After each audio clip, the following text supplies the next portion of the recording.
Have you ever prayed and it felt like God was completely silent? You asked for help, guidance, a sign, but all you felt was silence. And deep inside, a dangerous thought appears. Maybe God isn't listening. But the truth is, the Bible actually explains this moment. Many Christians think that when God is silent, it means he has stepped away. But that assumption can slowly open the door to doubt. And that is exactly where deception begins. Because when God's voice feels quiet, other voices start speaking louder. Fear, anxiety, negative thoughts. Sometimes it even feels like something is whispering lies in your mind. God doesn't care. Your prayers don't matter. But those thoughts do not come from God.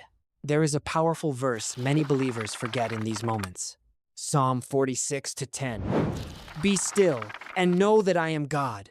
Notice something important. God did not say, panic until you hear me. He said, be still. Because sometimes God is not silent. He is teaching you to trust him even when you cannot hear him. Just like a teacher during an exam, the teacher is quiet, but they have not left the room.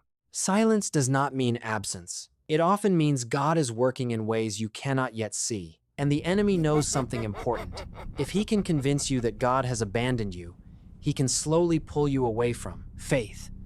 That's why those whispers try to fill the silence. But remember this truth: God's silence is never abandonment. So the next time you pray and everything feels quiet, don't assume God is gone. Instead, remember this: sometimes the deepest faith grows in the quietest moments, because even when you cannot hear him, God is still there. And he always has been. Subscribe and share with other believers, and buy me a coffee to support the animation. See you in the next video.